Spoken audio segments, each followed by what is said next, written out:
I'm back again. Right now, we have panelists. I'll just introduce the panelists over here. Honorary Beatrice Purve, the board member, Uganda Investment Authority, was not able to come today. And she has been joined. Miss Rita Magula is basically representing her. She's a senior investment executive from Uganda Investment Authority. Then we have Honorary Helen Adoa, Minister of Agriculture, Animal Industry and Fisheries from Uganda. And then we also have Ms. Jennifer Mutraki, who is the CEO of Uganda Airlines. So please, can you have some applause over here?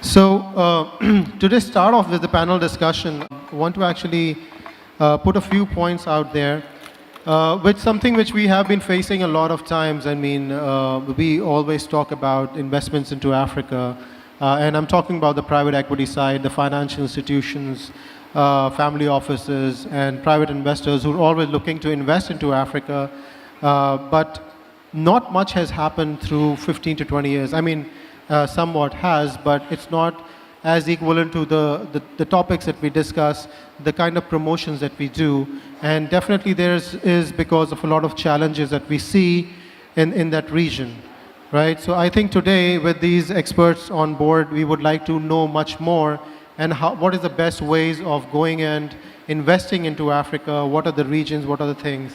Just a few things over here to mention, which is very interesting, is since 2000, the World Economic Forum has identified more than half of the world's fastest growing economies are located in Africa. The African continent is incredibly rich in natural resources. It has untapped reserves of natural gas and oil, 12% of the world's reserve, and largely unexploited hydroelectric power. It is home to vast gold, platinum, uranium, cobalt, and diamond reserves. Currently, only 10% of Africa's land is being cultivated. Yet, around more than 60% of the world's cultivatable land is in Africa. According to the World Economic Forum, by 2030, over 40% of Africans will belong to the middle and upper class, and there will be a higher demand for goods and services.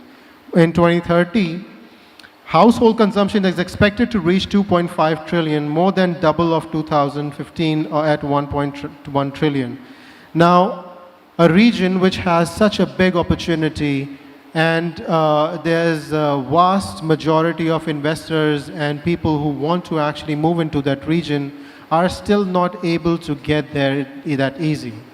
So starting off with today's panel, we would like to discuss on the major challenges and how the ecosystem has developed and what are we looking at it right now from the past till now, and what can we expect in the future. And this will be not only about the traditional conventional assets, but also the digital world, that the world is moving towards blockchain and crypto, and how does Africa see it as well.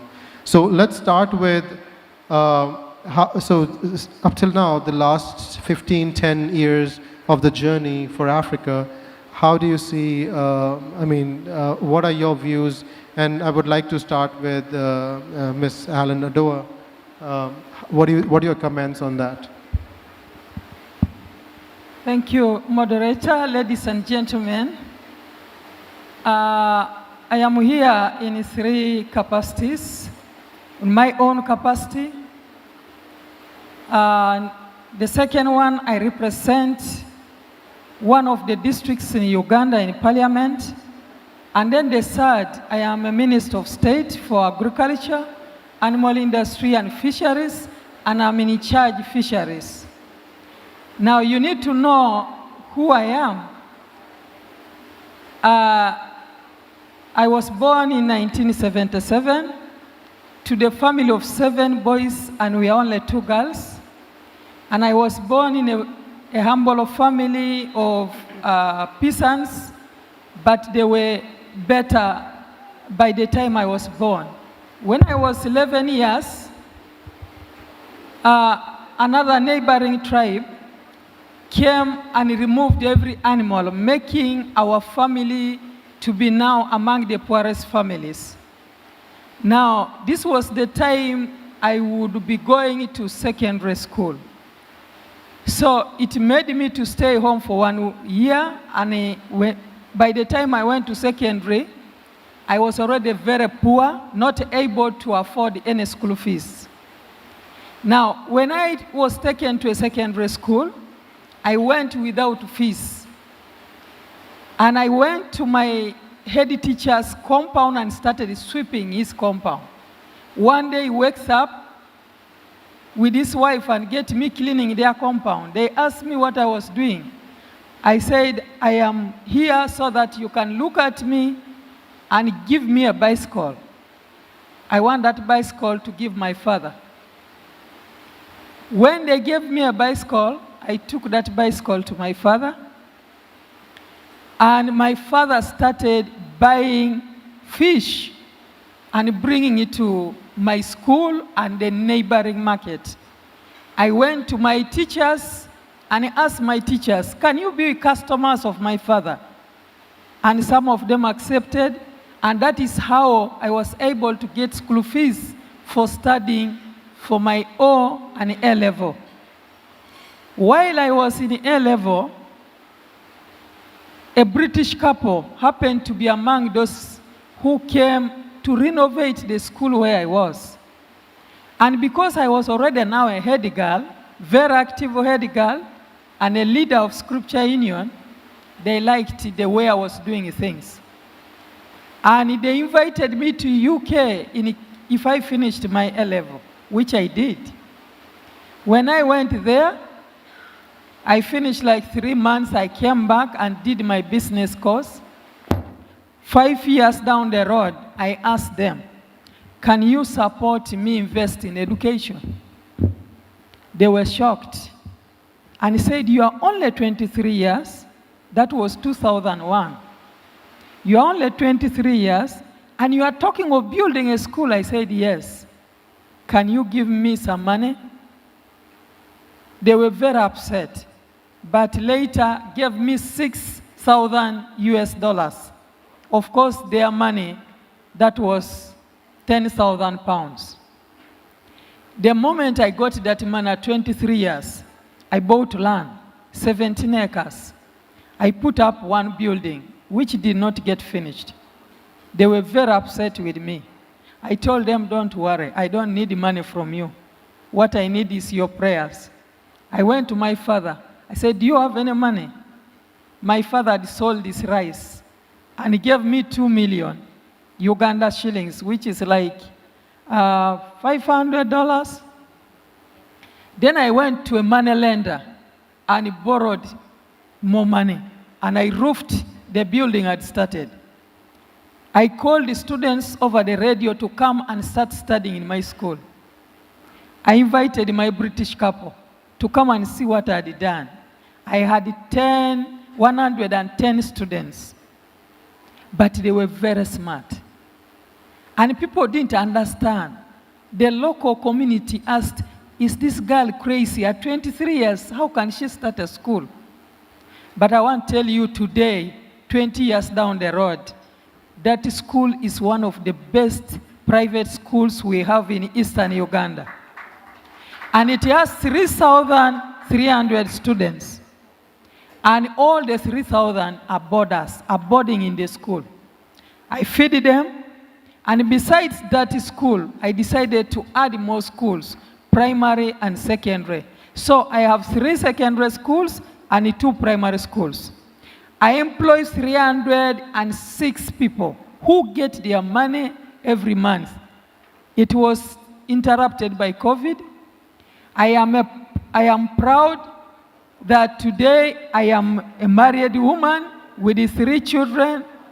I am a politician. I am a businesswoman, but I've changed the lives of my community. I have changed.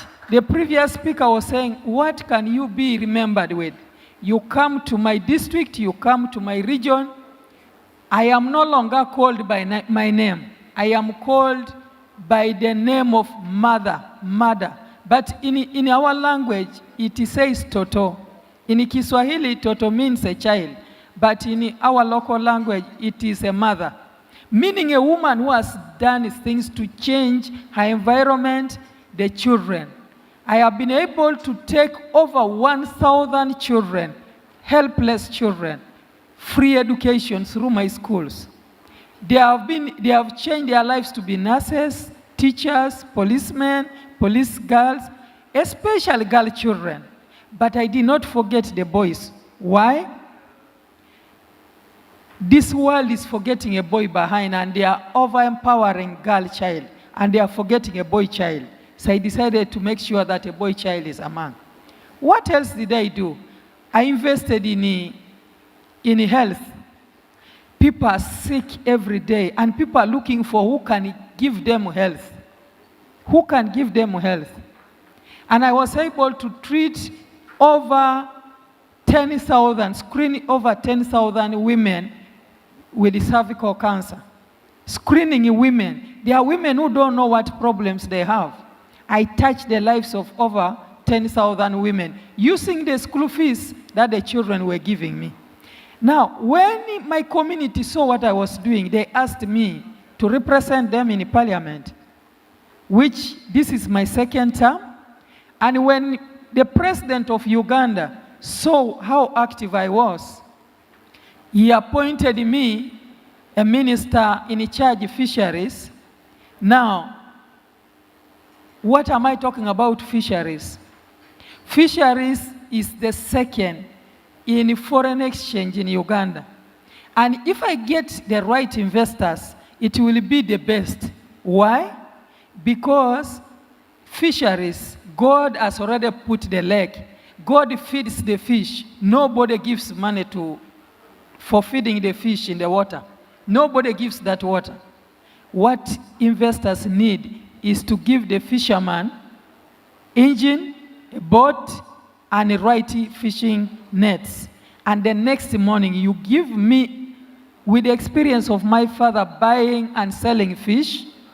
I am a daughter of a fisherman, and I am now heading fisheries docket. You give a fisherman a net, engine, and a boat today.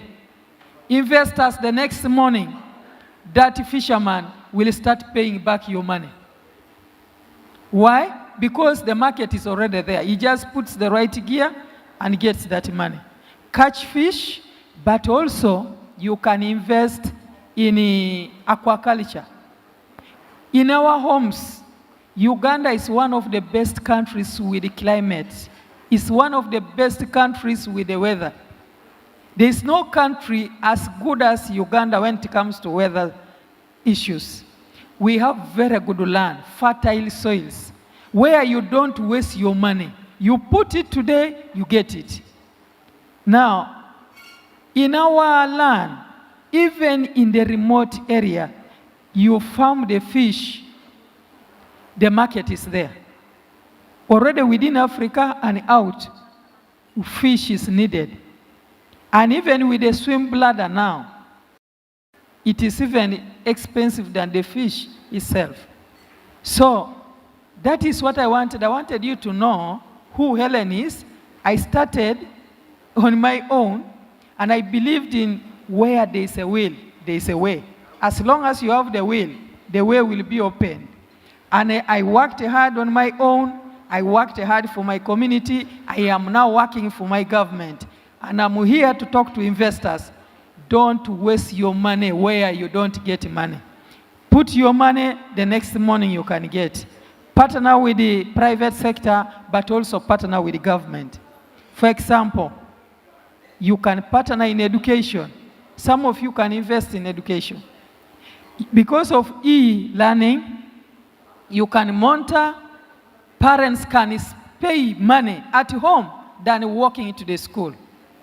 They can finance their children. The children can reach the school and just press, and the administration will know that this child reported today. But all these are not there because the investors are busy investing in some areas invest in education, invest in fisheries, agriculture. Because of our good fertile soils, you can grow food and export. Other things will come during the question. I thank you. Thank you so much. A big round of applause, please. This is an inspiration for us. And thank you, Honorable Helen Nadoa. This is amazing, and I think it will be inspiring for a lot of people because I guess a lot of people go through a lot of things in their lives, and sharing it helps us to be inspired as well. I think let's take a step back, and I would like to get a more introduction for other people as well. So, Ms. Jennifer, the CEO of Uganda Airlines, please, if it would be great if you can introduce yourself to us as well. Is it afternoon? Oh, great. It's afternoon. Good afternoon. I don't have a colorful story like hers. I'm very inspired, and it makes my story very tiny compared to what her story is like. My name is Jennifer. I have a very long name, second name, so we'll stick to Jennifer. I run the airline, Uganda Airlines. It's the national airline for Uganda. We're only 2 years old. We fly to Dubai 4 times a week. And we fly within East Africa as well, and actually within Africa. We're growing. We have 4 CRJs, Bombardier, and we have 2 Airbus Neo 800, but we're still growing. And that's who I am. Thank you. Thank you so much. Ms. Rita Magula, Senior Investment Executive at Uganda Investment Authority. Please. Thank you. Good afternoon, everyone, once again. My name is Rita Mugula. I'm a Senior Investment Executive with the Uganda Investment Authority. I'm an economist by profession, and the mandate of Uganda Investment Authority is to attract foreign direct investment and to grow domestic investment in the country. So basically, I'm here to promote the opportunities of Uganda to you, so that we nurture and start a profitable partnership. I'm glad to be here. Thank you so much, Ms. Rita. As I was going back to the question, and this relates to a lot of personal experience as well. I mean, I've been involved a lot with asset management and private equity, and always looking into partner up with investors who are moving into Africa. But I feel like not many people are able to do that, and there are many challenges. So first of all, is that true? Do you see lesser investments coming to the actual opportunity that entire Africa holds? Anyone? Thank you. Basically, of course, all countries, African countries, have investment policies and laws in place that facilitate the promotion aspect. So we have different policies that we put in place, like incentivizing the policies of the country. But the major goal is basically to create competitiveness in doing business. I think the biggest hiccup most African countries are facing is the competitiveness to do business in the countries we have. So we've come up with policies like conducive investment incentives that are tailored to the foreign companies. However, most of the countries, we are looking at how we tailor them to benefit the national content as well. Because when we talk about attracting investments into Africa, our end goal is to see how this trickles down to the domestic national companies as well. It has to be a holistic, beneficial aspect. So most of the countries, if I use Uganda as an example, we have a tax incentive regime. It's non-discriminatory. And then we are also looking at how these partnerships can be formed. So we have the aspects of local content within those laws. where the benefits have both social impact as well, and how this whole investment benefits the economy holistically. I think that's, yeah. Thank you very much. And maybe to add on that briefly, Uganda is now a one-stop center for investment. And the laws are very protective of investors. And our president is maybe one of the best in protecting investors. So when you want to invest in Uganda, don't have any doubt, you will be protected. And in case of anything, there are already laws protecting even your money to be given back. Okay. I mean, just to, as a follow-up question, is there any special subsidies for the FDIs or the investors coming in, or any kind of support program, if you can just shed some light on it? Okay, yes, there is. Let me give an example. Right now, as a country, we are looking at industrialization agenda, because this is where we are looking at a lot of benefits as a nation. That includes the manufacturing sector. So we are driving hugely the export strategy or import substitution, which is still basically tagged to industrialization. So the incentives that are tagged to foreign companies that are coming into Uganda to put up industrial park, the infrastructure of industrialization, they are 10-year tax holidays, where we provide for a 10-year income tax holiday for those entities or FDIs that are coming to establish the industries within the industrial park. We are looking at special economic zones here. And then also, because we are driving the export promotion strategy, any company that is adding value, because we are looking at value addition, be it to the agriculture products, where we are really comparatively better in agriculture, or even the mineral resources we have. African countries are really resource-based. So value addition, but oriented to export promotion. If we are looking at exporting more than 80% of the products added value to, you tap into still the 10-year tax holiday, which is the income tax for any foreign company that is coming to invest. In all this, we are looking at creating a competitiveness to reduce the cost of doing business for the companies that are actually investing hugely and in those key sectors that have economical spills. No, that's great to know that the government is definitely looking at it very positively. So let's move towards a bit of specific industries. And now that we have Ms. Jennifer over here, do you see how do you see the airline industry in Africa as an overall? Do you see a great future, not only from homegrown airlines, but other airlines also kind of looking into it? And why do you think that that region or continent is a great opportunity for the airline business itself? For starters, the airline will be an enabler for the... Close it. Okay. For starters, the airline will be an enabler for both trade and tourism, which brings in the angle of investment. The opportunities for the airlines in Africa are big. One, first as airlines within Africa, supporting intertrade, and then globally. So you'll see a lot of airlines merging with interline agreements to be able to ease movement of people coming out from the global, international, into the regional of Africa. So yes, the airlines within Africa do work greatly within and without. However, there's also an element of movement of goods and services. So we'll see a lot of cargo airlines. If you remember, during the lockdowns of COVID, the airports were locked for passenger.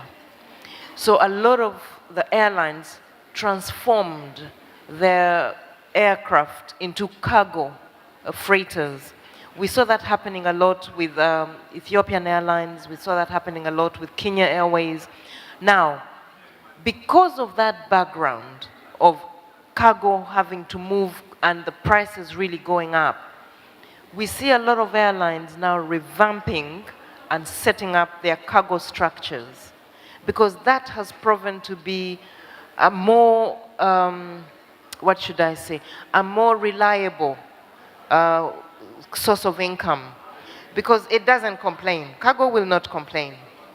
Cargo is there depending on exactly what are you looking for. If you think about fish, there will be, the rivers and the lakes are there. There will be the fish. And what is needed is to move it from one point to the other. And that's where the airlines come in as enablers. So yes, there's a big opportunity for the countries in aviation, and especially in the cargo area. So, sorry. Now, to bring it down to Uganda, Uganda Airlines is setting up its cargo structure. With our Airbus Neo, we do carry cargo now, and we've been carrying a lot of cargo in different areas, pharma, foods, perishables, between Uganda and Dubai, and from Dubai to Uganda in terms of merchandise. So that's an opportunity for investment, definitely. Sorry, so you mean that it is that industry in terms of the volume which is required to be served, I mean, the supply is not enough for the demand to be met? The supply is created, for which, when she talks about fish, I want to talk about in agriculture. Uganda is a basket, a food basket. Everything from fruits, from vegetables, and then down to the fish, beef. We're doing lots of that in between Africa and out of Africa. So yes, to answer your question, the answer is yes. Yeah. Yes. And maybe to add on Jennifer's contribution, first, as a family, Uganda Airlines currently is the best modern airlines you can use. When you enter Uganda Airlines with your family, they will always give you a hard time to take them 3 times a year, because it's so beautiful. Everything is modern in Uganda Airlines. You board Uganda Airlines today, you want to board it next week, you want to board it next month. It's so beautiful for a family. 2, Uganda Airlines can invest, as she says, in cargo. Why? As she has said, Uganda is a food basket for Africa and even beyond. Last month I was here in this country, and I was asked, is there a provision of supplying 1,000 cattle here every month, so you can see what will bring. We have a lot of fruits. For example, Uganda's the best pineapple. You taste Uganda pineapple, you will not want to taste any pineapple. We can be able to be sending pineapples everywhere in the world daily if we have a lot of investment in cargo airlines. And during COVID, thousands of people in the UK, in the US, wanted fruits, especially lemons, because it was being said it's good for COVID. But there was no way they can reach there every day fresh, because the cargo airlines were very limited. People invested more in passenger and forgot about cargo. But I can tell you, investment in cargo airlines is the best, because every day you pick the fruit, you pick the fish, you pick anything as it is, and you can eat fresh as if you picked it from the garden. Ladies and gentlemen, I think the next time you're in Uganda, we need to try pineapple over there, for sure. So yeah, going back to a few of the questions, I mean, how do you see, because as Africa is very rich in terms of resources, you have, as I mentioned, diamonds and mining and infrastructure to ethanol. So which is the few of the very top 3 areas or industries which are most interesting for the foreign investors to kind of start investing and moving? Okay, thank you. Currently, we are driving the industrialization agenda as a country. So all sectors that are tailored to driving industrialization, this is where we come up with value addition. So as Honorable has mentioned, agriculture is a backbone, Uganda's backbone. So we'll start with that. And food, it's inevitable. We need to feed, we need to consume. So as a country, we are looking at how we maximize with what we do comparatively well. So one of the key sectors we are driving and looking at is agro-industrialization. So investors, if we are to call, it would be to add value to the various agricultural products. This includes the food basket that has been mentioned, and most of the produce we currently do is exported with very little value added to it. So we are driving, adding value to the agriculture products, the various products. That's key. And this is a range from the up to fisheries. But the other key sector, let's not overlook tourism. Uganda is a very beautiful country. So there are some sectors that come easy. It's naturally endowed. There are a lot of beautiful sites. So we are driving tourism as another key sector. And here we are looking at construction of lodges, accommodation, and different parks of entertainment. So tourism is another key sector that we are driving. Recently, the way I've said, we are naturally, we have a lot of natural resources. So we are looking at the mineral beneficiation aspect. Here, this is where we also have oil and gas. It's a very key sector that is coming up right now. We've just finished the final investment decision. So we are looking at the infrastructure aspect in producing the oil. But also minerals are variant. We have gold, we have cobalt and copper, but our drive is to add value to all these resources. So that's key. But I won't forget infrastructure. As the airline has said, it's a key driver to investment. So when you talk about infrastructure, we are looking at the airports, we are looking at the roads, we are looking at the rail, because to be able to grow and develop a country, we need to find a passage of getting in and out of the country. So quickly, those are many, but there are so many. When I talk about manufacturing, not to go, let me talk about pharmaceutical. With this COVID era, the pharmaceutical sector has come up really hugely, where we are empowering the locals to manufacture all these medicines, where we want to see how value is added, especially with this current lockdown. We went, hubs, exactly, natural resources we can use to empower the manufacturing sector. And to conclude, ICT, technology, it's inevitable. E-commerce has really come up with a boom. So in quick, those are some of the 5 sectors that could drive, could drive the sector. And we are looking for investment. I'd like to say something she touched on infrastructure and technology. In the past, to get in and out of Africa, you'd have to go via an intermediary point, either to Brussels or to France, to be able to leave East Africa to West Africa or to Central Africa. So now with the airlines within Africa growing, it eases movement within Africa, even for investors. It doesn't make sense for you to leave France or to leave to Dubai. You're going to Central Africa or to West Africa, and you're going through 3 countries in Europe for you to get to a country in Africa. So the rise of airlines with partnerships enables you to move into one African country, connect onto another airline within Africa to get to your point. And the infrastructure she's talking about is very important, even for tourism, because the time you spend getting into this country should be minimized to enable you to enjoy your experience in Uganda. And maybe talking about in infrastructure, there are some connections. For example, instead of you investing in a ferry, either government or individual investing in a ferry, from here for like 10 kilometers, you will spend more money in a due course maintaining the ferry compared to building a road.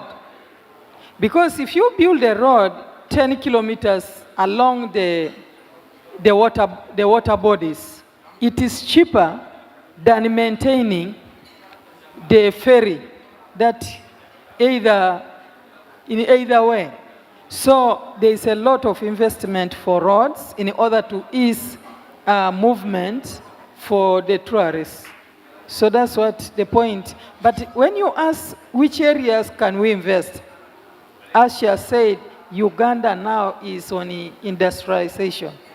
But as I said before, in Uganda you can come and invest in ICT, education, health, environment. For example, you plant your trees today in Uganda, 5 years down the road, you get lots of money because timber is now the current, you can, 5 years down the road, you get good timber and you can't believe what you will get out of that timber because your trees will not easily die. The weather is very good.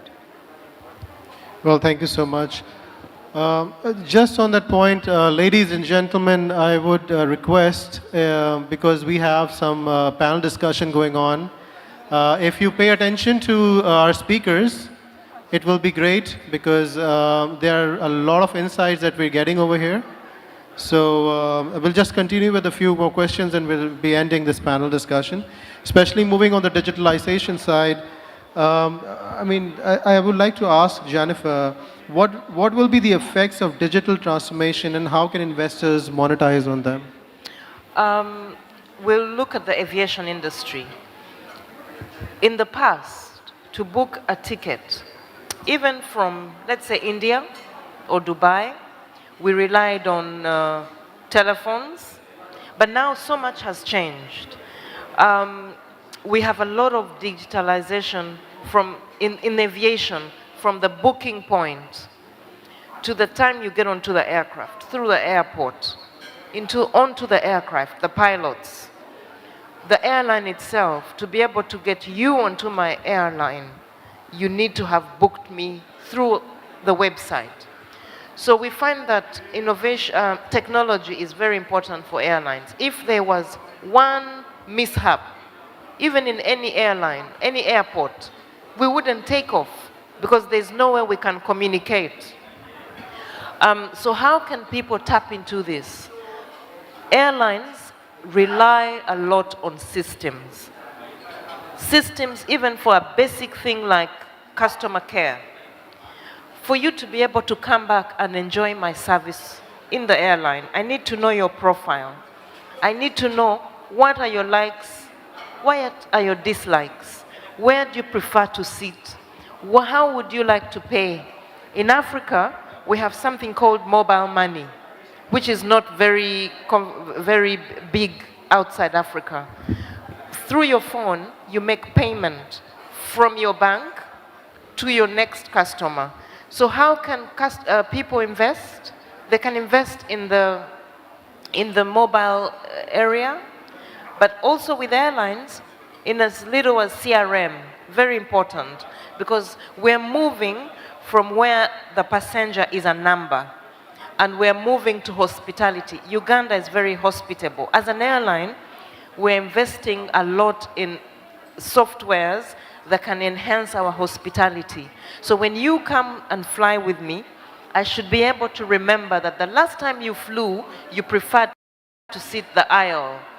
The type of meal you requested for maybe was vegan or vegetarian. I need to not even ask you, do you have a special meal request? I need to say, the last time you flew, you requested for a vegetable meal. Is that something you still want? So there's a lot of need in CRM to be able to enhance our customer service. Thank you. Okay, thank you so much. I just would like to have the final comments one by one from all of you. So Ms. Rita, going first with you, what do you think, what is the message that you would like to give in terms of the investors who is looking into doing something in Africa? Thank you.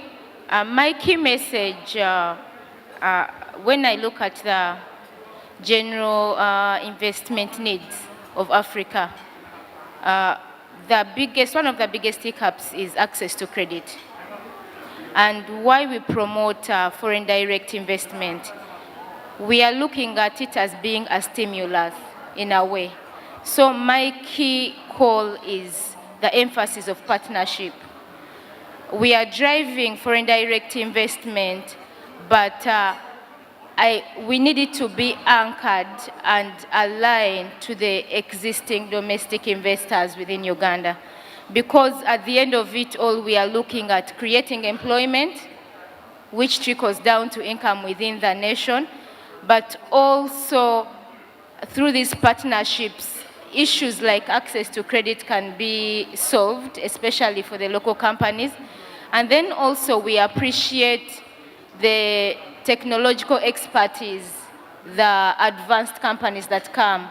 So we are really looking at the technology transfer and skilling aspect. So my call is for all those investments, because from the developed countries that we are promoting to, we need to find a way of how we align them to the national content, but basically to empower the national companies as well that are already existing, so that we, as a country, it's a holistic approach in development. Very well said. Thank you so much. Honorary Helen Natua. So, yeah, you want to repeat us? Okay. Yeah, Jennifer, why don't you please do your closing comments? Without really taking much time, as an airline, our mandate is to promote tourism of the country, like she mentioned. And as a country, a few things she said were, we have lots of land, so there is need for accommodation, good accommodation, luxury, well-run hotels. That's a place where investment can be. We as an airline, our duty is to make sure that we ease your way in and out of the country. You're able to decide, I come in Monday, I leave Sunday. Not a bother, with how you come in and how you get out. So as an enabler, as an airline, we will enable the investor to get into the country and invest in those areas that have been mentioned. Thank you. Thank you so much. For me, my word to investors is one, I personally have a lot of land. Come and invest in my land and partner with me. Two, come and partner with my district. My district has vast land. Change the community that I live and represent in parliament. My district will want investors to come and change the environment. Then lastly, come and invest with my government. My government has a lot of land. My Ministry of Agriculture, Animal Industry, and Fisheries has got vast land. It is the biggest with the land in Uganda. And come and produce a lot of crops, come and produce a lot of fruits, come and produce and invest in the animal industry, come and invest in fish. And when you produce more, add value addition, and then you can export in anywhere in the world, because you would have produced there.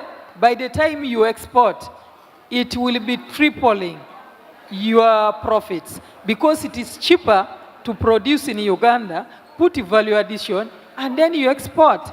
Almost all what you get will be at free cost. So I want to ask you to come and invest with us.